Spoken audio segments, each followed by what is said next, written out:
Ohangaronlik Rustam Matkulov bilan asalarilar o'rtasida ko'zga ko'rinmas, ammo juda mustahkam rishta bor.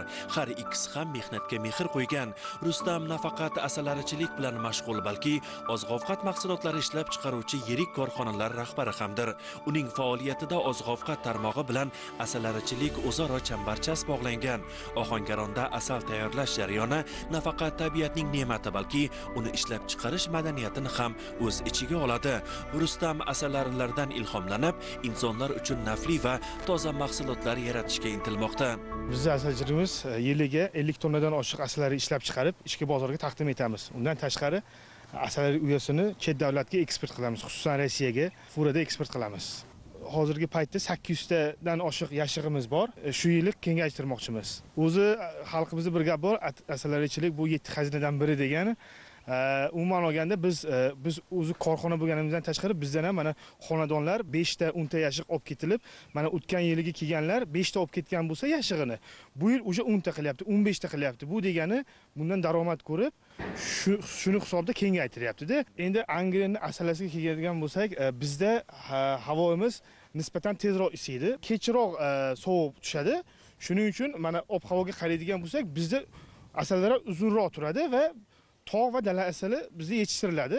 Shuning uchun Angrenni asali chet davlat asallari bilan bemalol konkurensiya qila oladi deb o'ylayman. Tabiatimiz ham go'zal. Mana tog'larda, adirlarda biz o'zimizda joylarimiz bor. Tog'larda shu asallarning uyasini changlatish uchun qo'yamiz. Asosan yantoq asali ham yaxshi bo'ladi bizda, yantoq ko'p bo'ladi. Asalning sifati shunda ham yaxshi bo'ladi. Asal shunchaki har tong choy bilan ichiladigan shirinlik emas, balki qandolatchilik kabi ehtiyoj yuqori bo'lgan tarmoqlarda muhim xomashyo sifatida ham ahamiyat kasb etadi. Ammo yildan yilga uning narxi qimmatlashib bormoqda. Uning ba'zan taqchil bo'lishi asallarning ishyoqmasligi emas, balki qish mavsumida bu mitti jonivorlarni parvarish qilish uchun sarf bo'ladigan shakarning narxi barqaror bo'lmasligida. Asal mahalliy sharoitda tayyorlanadi.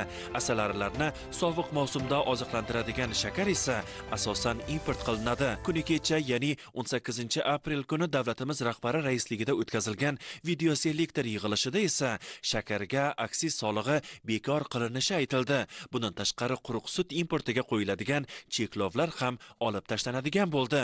Yig'ilishda qayd etilganidek, buning natijasida qariyb 40 ming odam ishlaydigan qandolat va salqin ichimlik ishlab chiqaruvchi korxonalarning yillik aylanmasi kamida 50 trillion so'mga yetadi.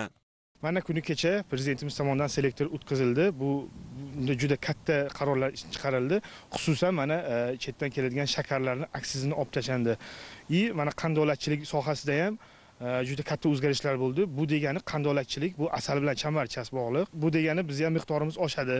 Bunaqa qarorlardan keyin qandolatga ham talab ko'payib, asalga ham talab ko'payadi. Qishda asallarga qiyom beramiz, lekin mana kuni kecha prezidentimiz tomonidan o'tkazilgan selektorda shakardan aksiz solig'ini olib tashlaganligi sababli bu asalning tan narxini yana tushiradi. Oldin bizga asal qimmatga tushardi.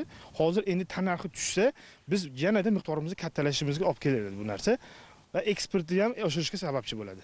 Hozirgi kunda biz shu asalarichilik sohamizda 10 dan oshiq odam ish bilan ta'minlangan. Umumiy olganda biz hozir mana sohalarimiz ko'p. Bundan tashqari mana go'sht sohasi, parrandachilik sohasi, sut mahsulotlarini qayta ishlash sohasi hozir 10 ta odam ishlayapti asalarichilik sohasida.